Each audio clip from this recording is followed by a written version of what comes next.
warahmatullahi wabarakatuh.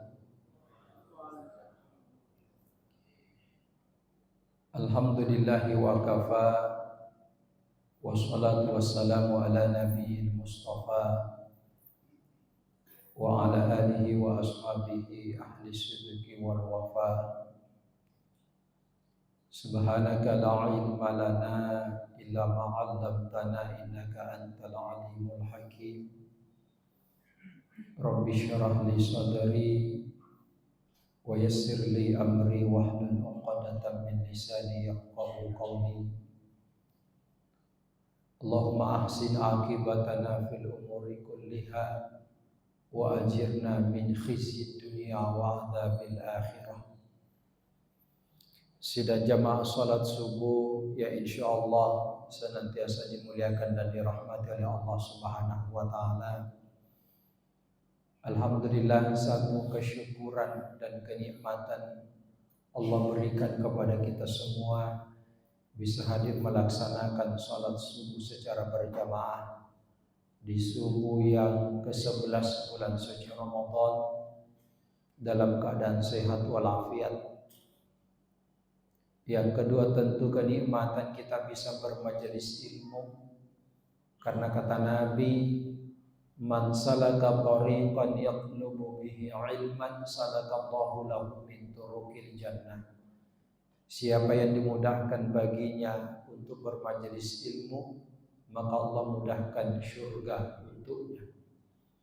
Alhamdulillah, nikmat luar biasa ini sekalipun biasanya agak berat untuk hadir melaksanakan salat subuh termasuk pengajian. Kalau dalam ilmu fikih itu tentu salat subuh inilah salat sunnah salat fardu yang paling sedikit rakaatnya, tapi paling berat untuk ditunaikan. Boleh dilihat Bapak Ibu, jadi mulai dari zuhur, asar, maghrib, isya sampai subuh. Makanya kenapa ulama hikmah menempatkan posisi tangan salat subuh itu adalah jempol. Nah, inilah keistimewaannya. Mudah-mudahan pahalanya diterima di sisi Allah Subhanahu wa taala. Yang kedua, beratnya juga kalau pengajian subuh karena biasanya orang mengantuk.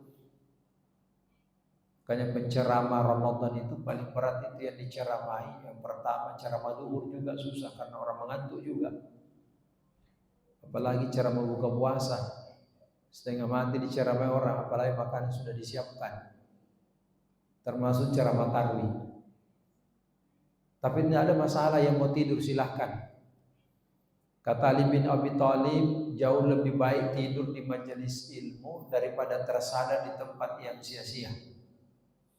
Tuh, orang Bugis bilang lebih geloy matin roki di onrop pengajiannya daripada nongkrong di warkop dega guna-gunana. Tapi jauh lebih bagus kalau kita mampu menyimak dan mendengarkan setiap pengajian, karena ini didoakan oleh malaikat. Alhamdulillah. Hadirin sidang jamaah subuh yang dimuliakan oleh Allah, sudah 10 Ramadan telah pergi meninggalkan kita semua, dan itu tidak mungkin akan kembali lagi.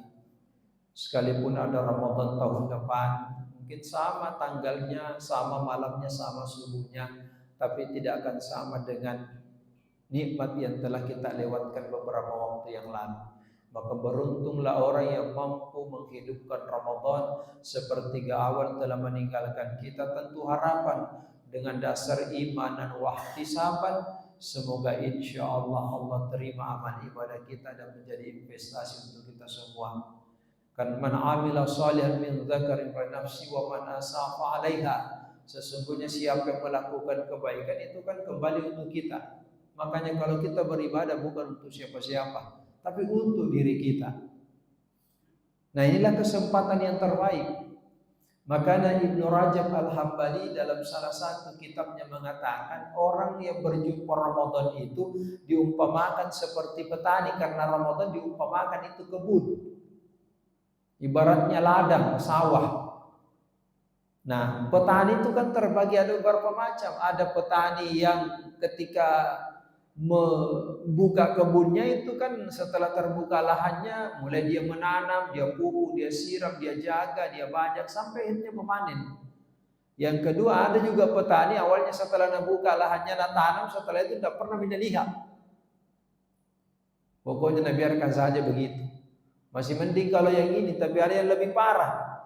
Sejak dibuka, dan urus, pokoknya sudah terbuka milahannya, kebunnya, sawahnya, itu nak kerja. Nah, disinilah akan kelihatan yang mana kelompok pertama, ya itulah yang betul-betul dari awal sampai terakhir nanti Ramadan tidak pernah berubah. Pokoknya semangatnya luar biasa. Ada juga kelompok seperti itu. Ada kelompok yang kedua itu ketika awal-awal semangatnya luar biasa. Tapi kalau masuk di pertengahan, selesai. Tapi ada yang lebih parah memang. Sejak masuk Ramadan sampai nanti terakhir Ramadan, tak ada begitu-begitu. Datang Ramadan biasa, selesai Ramadan begitu juga. Ya tinggal kita mami yang mengukur kita mau termasuk di golongan yang kemana. Mau kita termasuk yang pertama, yang kedua, atau yang ketiga, itu tergantung dari kita masing-masing hadirin dimuliakan oleh Allah. Nah, itulah yang menentukan nanti predikat la'allakum tattaqun, yang balasannya kan innalil muttaqina mafaza. Jadi orang yang bertakwa itu akan dibalas oleh Allah dengan mafaza, kemenangan. Maka orang yang nanti pantas mengucapkan taqabbalallahu minna wa minkum siyamana wa siyamakum kullu am wa antum bi khair minal aidin wal faizin. Tentu orang yang berjuang di Ramadan, bukan yang tidak pernah tak ada puasanya, tidak pernah sholat tarawih, kemudian paling heboh ketika hari raya Idul Fitri.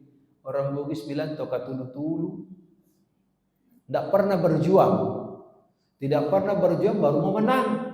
Yang berjuang itu yang akan mendapatkan kemenangan. Nah, pada kesempatan subuh hari ini, insya Allah saya ingin menyampaikan satu firman Allah yang selalu kita dengar dan itu masyhur.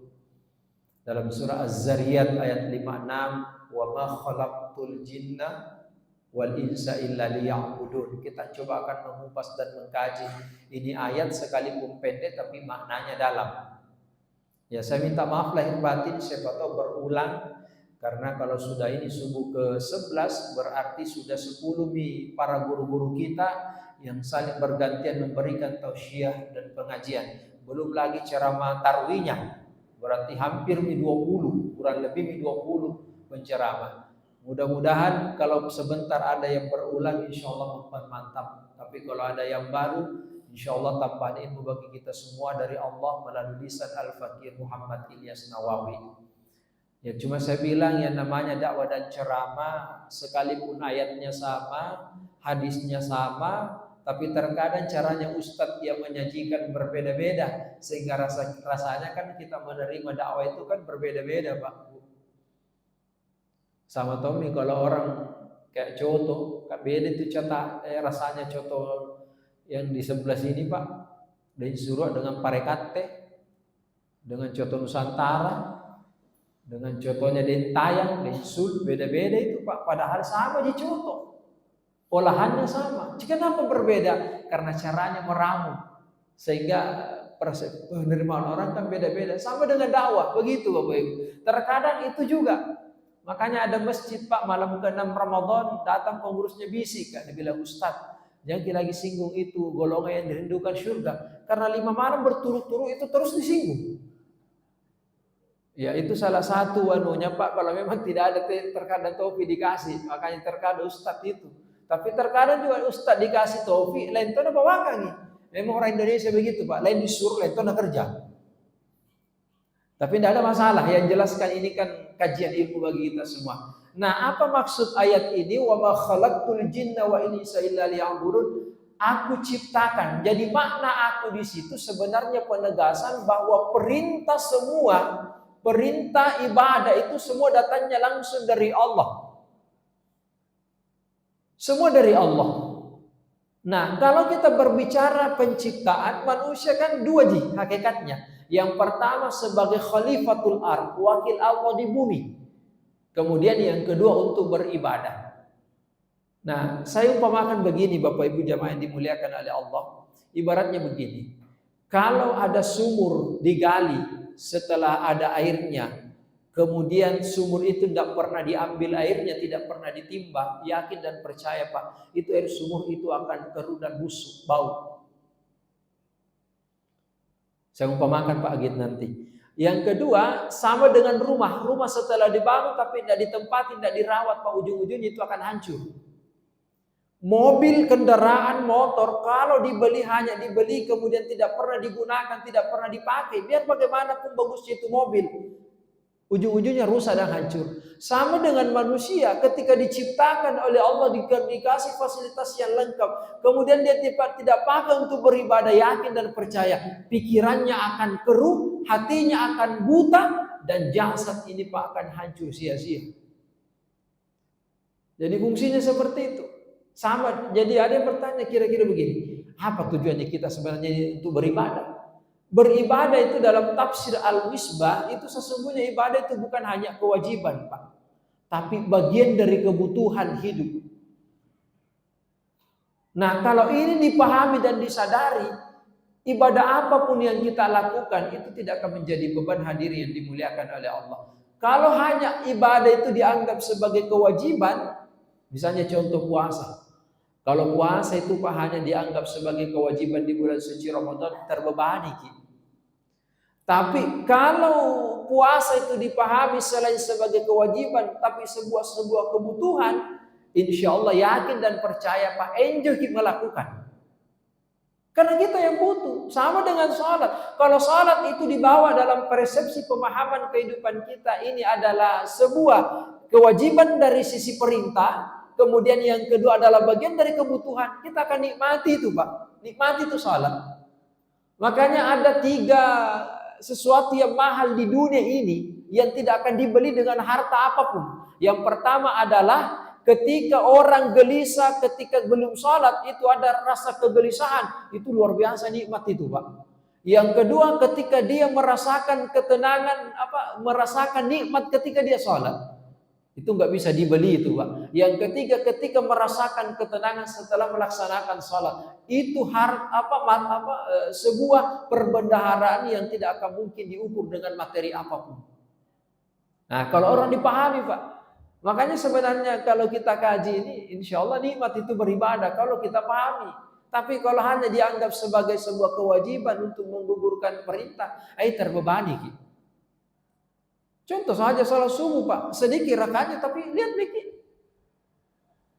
Jarang-jarang itu ada salat subuh sama jumlahnya ketika orang salat Jumat. Tapi di sini alhamdulillah saya luar biasa ini Pak, alhamdulillah. Saya berharap mudah-mudahan bisa bertahan sampai akhir Ramadan. Ya, karena jangan sampai ada masjid nanti di akhir Ramadan tinggal itu tominya imam, itu tominya makmum. Jadi alih-alih Nabi. Nah inilah luar biasanya kita. Makanya kenapa subuh disebut dengan ada istilah itu pejuang subuh Pak. Jadi KPS, komunitas pejuang subuh. Bahkan ada juga teman-teman mubalik itu mengatakan komunitas pendakwah pejuang subuh. Wah saya bilang luar biasa ini. Makanya subuh itu perjuangan. Tapi saya berpikir juga begini. Kenapa cuma subuh yang berjuang? Padahal dulu juga mesti butuh perjuangan. Ya kan, asar juga butuh perjuangan, maghrib, jangan hanya subuh. Tapi kira-kira mereka, saya tidak menyalahkan kata-kata itu, tapi paling tidak memaknai bahwa ternyata paling berat memang. Berat betul Pak. Makanya saya pernah sampaikan di sini, karena kalau kita tidur itu kan kita diikat, dibelenggu oleh iblis dengan 3 ikatan Pak. Wailun tawailun fadum. Jadi kalau kita tidur itu iblis mengikat kita. Tidurlah kamu malam semakin larut. Makanya ada orang Pak sampai sekarang masih teler di tempat tidur. Berat Pak. Disitulah kasih sayangnya Allah. Kenapa subuh cuma 2 rakaat? Tidak 4 Pak. Beda dengan maghrib, beda dengan duhur, dengan asar, dengan isya. 4 kan Pak. Maghrib cuma 3, subuh cuma 2. Di situ ada makna kasih sayang sebenarnya. Betapa Allah sayangnya kepada kita. Dia tidak memberikan beban. Cukup 2 saja. Nah kalau dalam sejarah kan ini praktek salat subuh dilakukan pertama kan oleh Nabi Adam. Ketika diturunkan Allah ke bumi. Makna sujud kedua, maksudnya 2 rakaat itu. Rakaat pertama makna ketika Adam merasa ketakutan ketika diturunkan kan dalam keadaan gelap sebelum subuh. Nah, yang kedua, rakaat kedua itu makna rasa syukurnya Adam karena terbitnya fajar menyingsing itu menandakan bahwa ada tanda-tanda kehidupan. Maka disitulah kenapa ulama fuqaha mengatakan orang yang melaksanakan sholat subuh, insya Allah itu keberkahan hidupnya akan berbeda dengan orang yang tidak sholat subuh. Subhanallah Pak. Membarakai Pak sampai subuh sampai masuk maghrib. Kalau kita sholat subuh, apalagi dilakukan dengan berjamaah. Sekalipun kita datang berjamaah bukan mengejar pahala, tapi yang kita kejar karena keridhaannya Allah. Ya, karena keliru juga kalau mengatakan saya pergi sholat subuh karena pahalanya luar biasa. Dan di 27, apalagi di bulan suci Ramadan. Makanya setelah saya ceramah subuh kedua di masjidnya Ustaz Dasa Latif di Masjid Sitimang, saya keluar dari masjid, ada bapak-bapak tanya, Ustaz, saya bilang kenapa Pak? Saya bilang ini perbincangan di warkop. Saya bilang kenapa? Dia bilang bingung gini, di mana nanti malam Lailatul Qadar? Saya bilang kenapa Pak? Dia bilang kan malam nanti kan berbeda-beda ganjilnya. Saya bilang bagus Pak, karena ganjil semua nanti terakhir itu Ramadan. Karena versi malam ke-20 Muhammadiyah sudah 21. Kita malam ke-21, ya kan begitu Pak. Kita malam ke-22, Muhammadiyah 23. Kan akhirnya ganjil semua. Jangan bikin bingung Pak. Yang jelas beribadah bukan karena Lailatul Qadar. Saya bilang kalau kita datang beribadah 10 terakhir Ramadan karena Lailatul Qadar, terlalu rendah derajat yang kita minta di hadapan Tuhan kalau Lailatul Qadar. Yang kita minta hanya Allah. Allah mau kasih Lailatul Qadar, itu urusan hak prerogatifnya Allah. Kan kalau terlalu berharap Pak, kalau tidak dikasih akhirnya kan kecewa Ya kan begitu hidup. Makanya saya berdakwah ceramah, Pak, saya tidak pernah minta bayaran. Kalau dikasih, alhamdulillah. Tidak dikasih, mau diapa bukan rezeki. Kan begitu, Pak. Saya kira begitu, Pak, semua. Sekalipun manusia semua butuh. Yang saya belum bisa praktekkan sampai detik ini, guru saya almarhum yarhamahullah Profesor Abdurrahman Basalama, Pak. Saya kan dulu sempat sama-sama beliau dulu waktu masih kuliah di UMI. Bahkan beliau janji akan dikirim ke Mesir, tapi ternyata tidak jadi Pak sampai detik ini. Ya, saya bilang bersyukur pernah dijanji untuk diberangkatkan sebagai utusan dari UMI untuk berangkat studi sana. Ya, kebetulan pernah memondok di tahfizul Quran, tapi ternyata tidak berangkat. Tapi beliau katakan itu nak kalau menuntut ilmu di mana saja, asal musik sungguh-sungguh. Makanya dia kasih ke beasiswa sampai selesai S2 di UMI. Dan saya belum bisa tiru beliau satu. Ketika pergi ceramah Pak, tidak pernah terima amplop. Sepanjang saya bersama dengan beliau. Nah, saya sekarang belum bisa Pak. Ya, karena anak-anak masih butuh. Jujur Pak. Ya, tapi saya itu pesan, saya punya guru di pondok, termasuk orang tua, jangan pernah minta anak kalau melakukan sesuatu. Tapi kalau dikasih, alhamdulillah itu bentuk penghargaan terima kasihnya orang. Tapi kalau minta jangan, karena tidak akan berberkah sesuatu yang diminta baru kasih ke orang. Karena dua itu kuncinya Pak. Kalau minta dikasih senang tapi belum tentu berkah. Tapi ada juga minta tidak dikasih, pasti kecewa Makanya jangan berharap. Terserah pengurus panitia malam Ramadan, mau kasih atau tidak urusannya. Makanya saya katakan haram hukumnya pendakwah penceramah minta bayaran. Tapi berdosa yang panggil ustaz, tidak dikasih ustaznya transport. Contoh. Maksudnya kan dunia ini kan perlu Pak, tapi jangan menjadi tujuan. Ya kan begitu semua kita. Kita bekerja Pak, semua landasannya pasti mengatakan terserah mau dikasih. Yang jelas kan sama dengan guru dan dosen. Semangat mengajarkan Pak. Tapi kalau tidak dihargai ilmunya, bagaimana caranya orang tahu? Kan begitu. Ikhlas itu tidak mesti dikatakan tidak dikasih. Ya kan? Ikhlas itu standarnya adalah tetap memurnikan diri karena Allah tanpa mesti pandangan makhluk. Nah itu yang saya pahami Pak. Jadi inilah kehidupan sama dengan kita Pak beribadah. Inilah landasan kita karena memang menjadi sebuah kewajiban sekaligus menjadi kebutuhan. Saya katakan sekalipun semua makhluk termasuk manusia yang beriman tidak mau puasa di bulan Ramadan, tidak mau baca Quran, tidak mau salat sekalipun, Allah tetap Allah, Tuhan tetap Tuhan. Tidak akan pernah berkurang kemahakuasaan, kemahabesaran, kemahakayaannya Allah. Sekalipun tidak ada satu pun makhluk yang menyembah kepada Allah. Tuhan tanpa manusia tetap Tuhan. Tapi kalau manusia tanpa Tuhan, hancur Pak. Sama seperti saya katakan, air itu tanpa ikan tidak ada masalah Pak.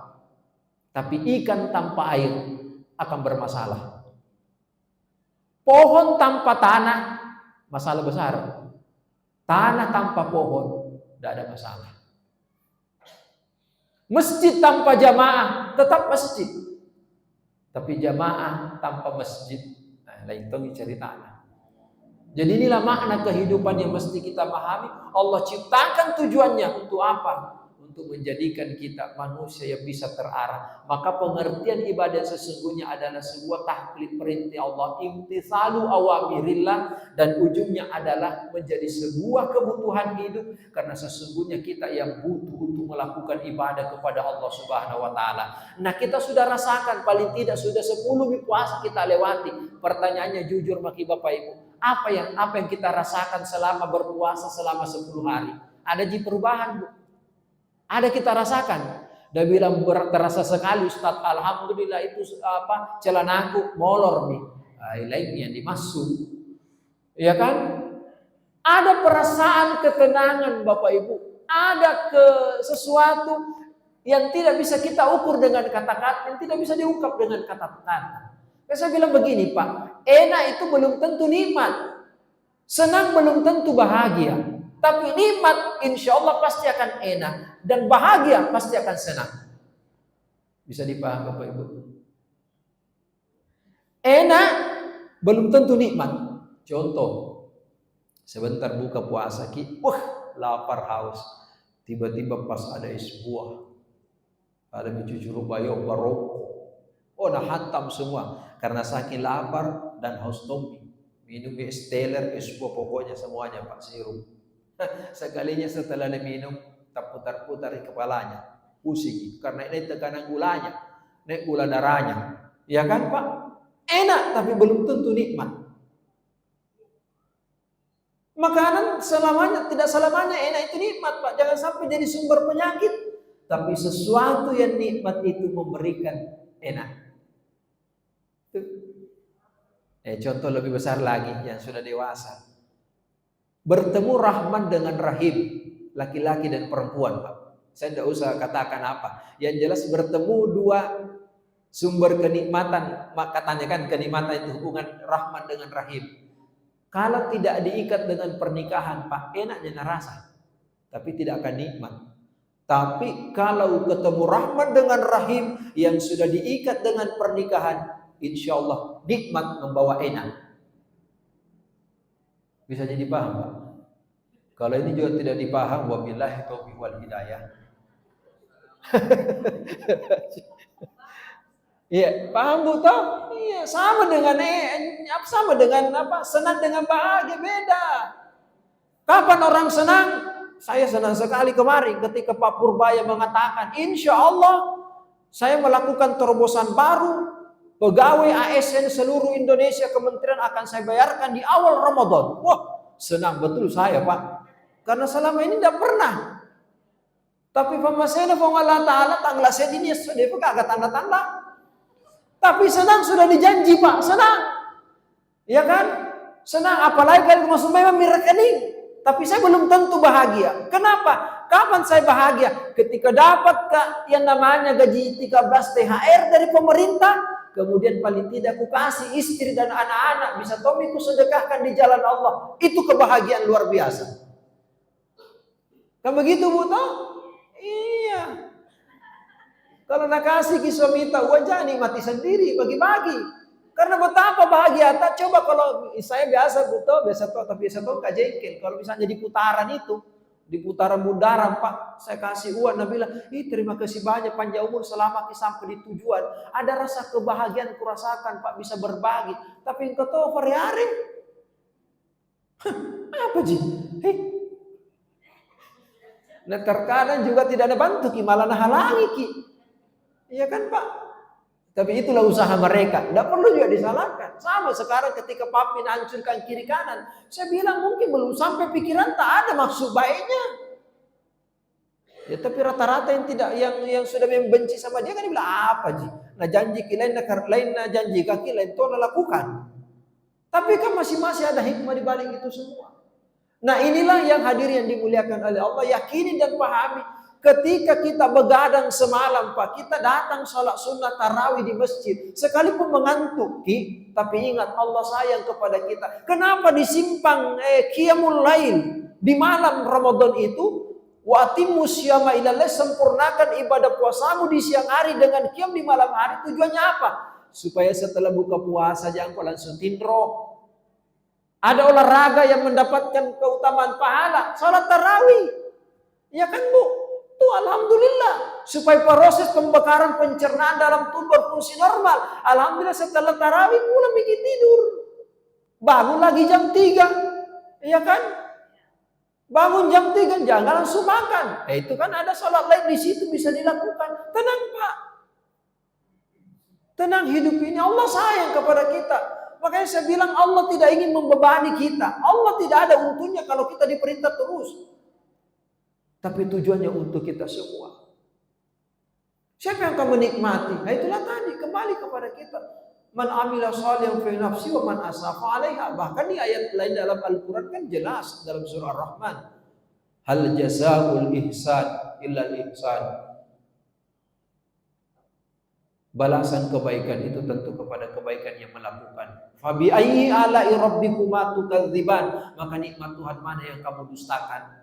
Itu betapa nikmat Allah Pak. Tidak usah terlalu jauh kita kagum dengan penciptaan langit dan bumi. Sekalipun memang pantas. Inna fi khalqis samawati wal ardh wa ikhtilafil laili wan nahari laayatin lil albab. Tapi coba merenung, ada langit pada diri kita. Ada sesungguhnya hamparan yang perlu kita kaji. Siapa yang bisa menggerakkan jantung berdetak normal? Siapa bisa mengembangkan paru-paru yang kita miliki? Keluar masuknya nafas diatur dengan normal. Bisa mendengar dengan saksama. Kalau bukan pemberian yang maha kuasa untuk kita. Besar kasih sayang Allah untuk kita, Bapak Ibu yang dimuliakan oleh Allah. Coba gitulah manusia, karena terkadang nggak sadar. Makanya dipertegasin tujuan. Jadi hadirin sidang jamaah subuh yang dimuliakan Allah. Inilah makna pemahaman yang mesti kita luruskan dalam kehidupan. Sehingga insya Allah ketika kita melakukan kebaikan sekecil apapun bukan untuk orang lain, tapi untuk tak. Nah kalau ini sudah tertanam dalam diri kita, hadirin sidang jamaah subuh yang dimuliakan oleh Allah, enak menjalani hidup ini Pak, tidak terbebani kita. Sekalipun kita terkadang diuji dengan sesuatu yang tidak menyenangkan, saya yakin manusia itu tidak akan pernah berhenti diuji sampai dia meninggal dunia. Sama-sama ujian tak semua Pak, cuma beda-beda kan begitu Pak, semua diuji, semua punya persoalan. Karena ada yang mengatakan, kenapa saya ini bagus tahajudku, bagus tomi puasa Senin Kamisku, bagus tomi sholat duhaku, sholat hajatku, taubatku, belum pisikirku, belum baca Quranku. Nah ini begini hidupku. Jangan pernah mengukur sisi materi dengan ibadah yang kita lakukan. Kita sholat duha bukan persoalan kekayaan. Mau Allah kasih kekayaan itu urusan belakang. Ya kan begitu Bapak Ibu. Keliru kalau kita mengukur, duhaku sampai 8 rakaat ini. Nah begini-begini gajiku. Bahkan begini gajiku dapat. Baru tidak ada pekerjaan yang bilang duhaku luar biasa, tapi tidak bekerja. Susah tuh gitu. Ya kan Bu ya? Berusaha saja orang belum tentu dapat. Apalagi kalau tidak berusaha memang mikir. Makanya kan muncullah kaidah filosof mengatakan usaha tanpa ikhtiar. Usaha tanpa doa itu kesombongan. Tapi doa tanpa usaha itu kebohongan. Nah begitu Bu. Makanya kita mengaji di Ramadan, terserah Allah mau kasih apa, urusannya Allah. Aktif ke sholat, Allah mau kasih balasan, itu urusannya Allah. Yang jelas lakukan. Makanya di Al-Quran kan indah sekali. Wa qul i'malu fasayarallahu amalakum wa rasuluhu wal mu'minun wa saturadduna ila alimil ghaibi wasyahadah fayunabbiukum bima kuntum ta'malun. Lakukanlah, bekerjalah, usahakan setiap kebaikan itu dengan sebaik-baiknya. Tidak perlu kita putusin bagaimana akhir tujuannya nanti. Biarkan Allah yang melihat bersama dengan para rasul dan orang-orang yang beriman di antara kita. Dan mesti Pak. Ada lagi orang rajin sholat, hilang lagi sandalnya di masjid. Jadi malam tarawih kedua saya ceramah di Antang, kompleks Perumnas Antang itu Masjid Alamila Suloro. Ada orang hilang sandalnya Pak, sandal cross. Ribut depan masjid. Saya bilang bagaimana kalau mobil cross hilang?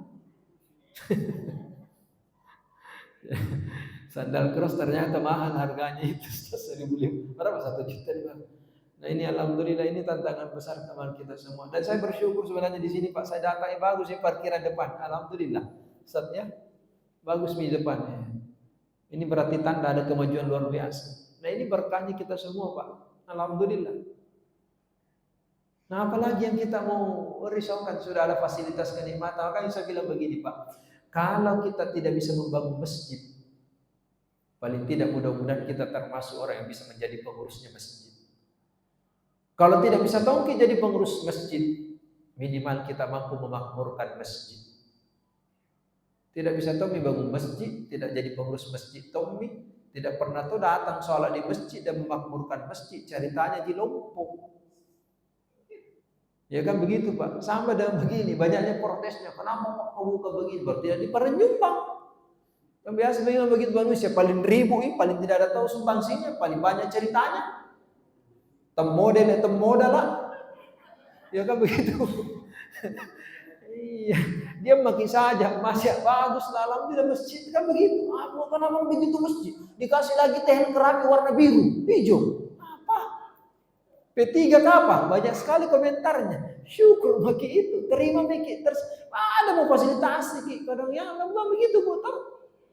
Panjang baca Pak Imam, apa itu panjang sekali bacanya. Pendek lagi dibilang ini pendek sekali. Kapan kita mau nikmati hidup?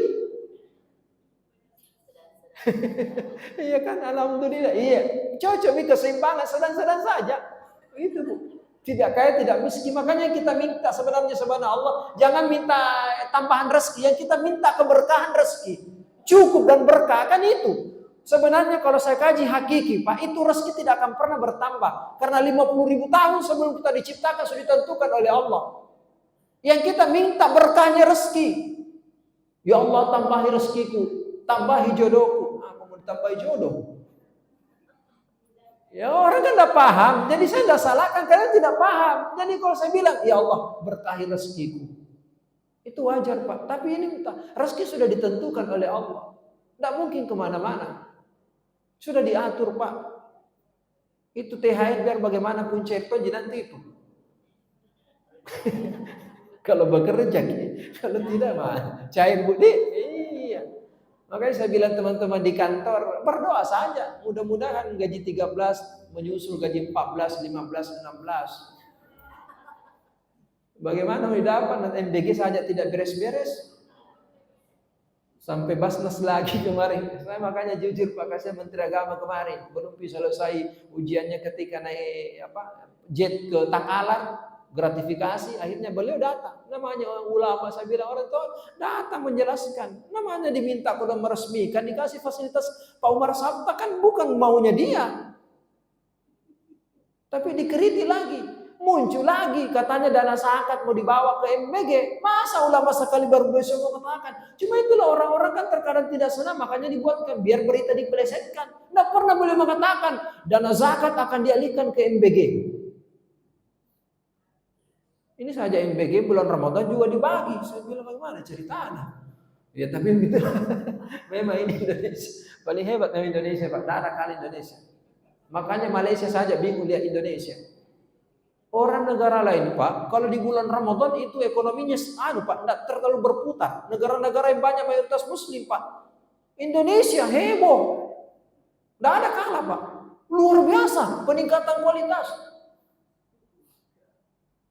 Naik angka Pak, transaksi ekonomi luar biasa. Makanya saya ceramah sama ibu-ibu, dia bilang Ustadz, sekarang mahalnya harga-harga susah sekali ekonomi. Saya bilang, saya lihat Bu, ini malah hebat ini karena mobil baru itu di jalanan tidak pernah saya lihat. Selalu setiap saya jalan pasti ada di plat merah, tulisan merah warna putih. Dan mall juga tidak pernah sepi. Ya itu kan hanya candaan Pak ya. Maksud saya begini, hidup ini sudah ditentukan oleh Allah. Makanya lakukan tugas dan tanggung jawab kita sebagai hamba. Tidak perlu yang lain.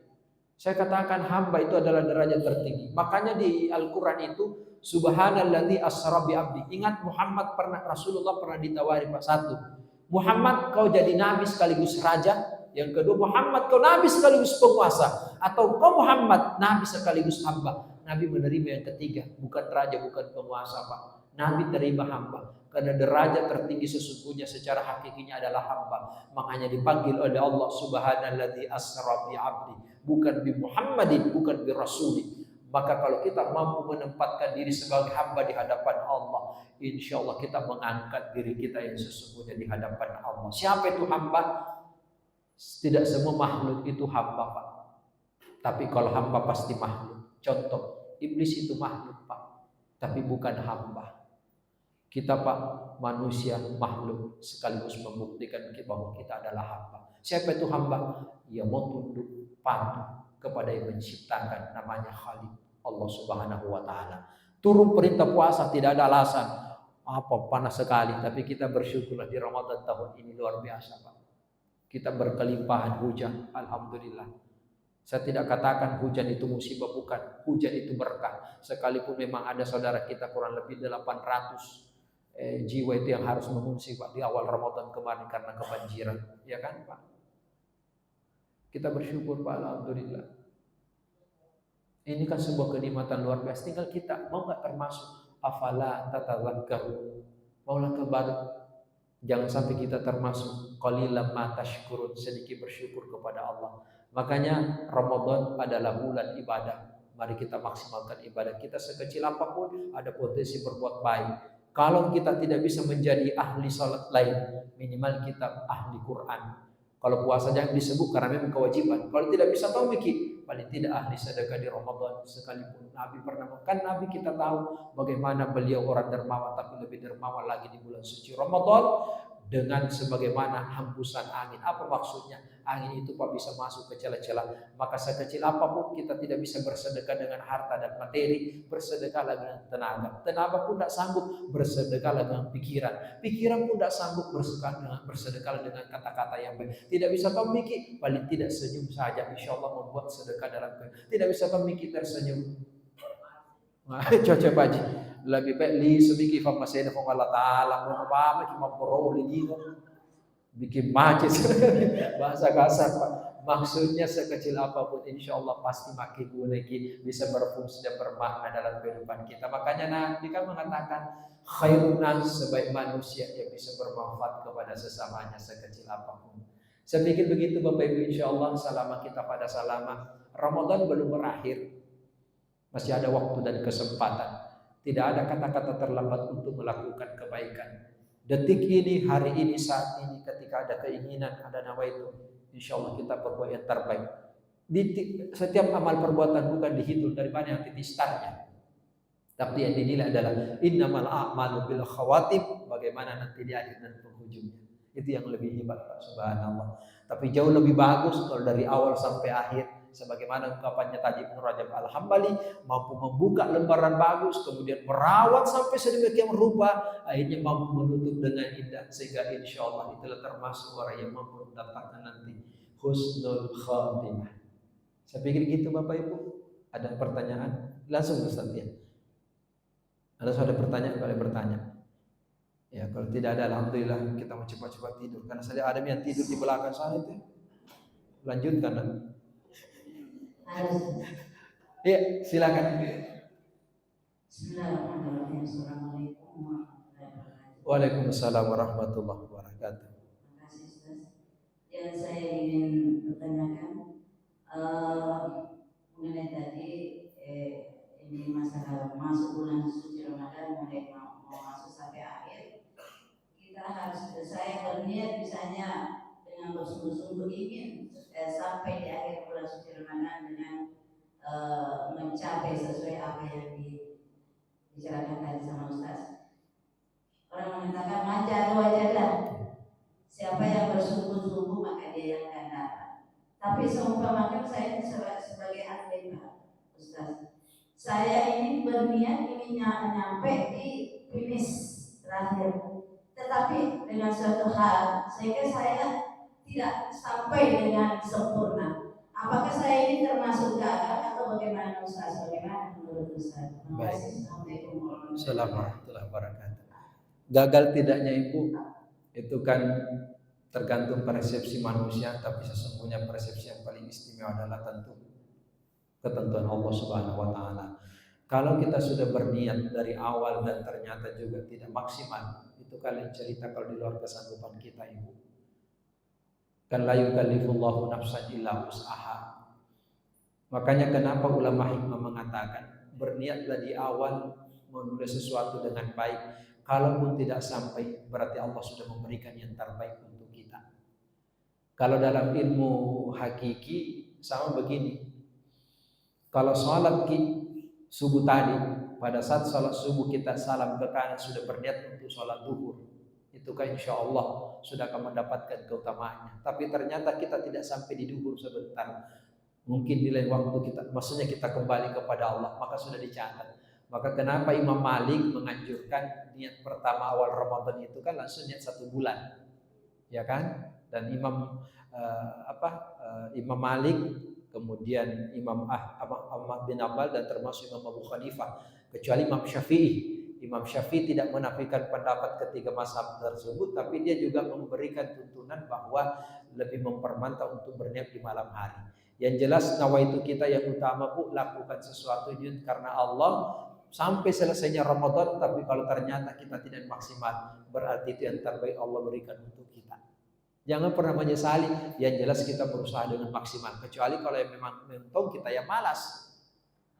Ya kan begitu Pak. Sama dengan begini, setiap niat mau tahajud ternyata tidak bangun tahajud, tetap dicatat, betul. Tapi kalau tiap malam niat dan tidak pernah ada realisasi, kalau tidak ada kesungguhan, ya kan tidak seperti itu agama Pak. Tetap ada kesungguhan, mesti. Tapi kalau misalnya kita sudah berniat malam ternyata kita bangun 4:30, berarti di luar jangkauan kita. Tapi memang tidak ada niat, tidak ada kesungguhannya, hanya niat. Bukan bangun sholat sebentar malam, tapi tidak bangun mematikan Tuhan weker, itu namanya kan tidak maksimal. Jadi gitu Bu ya.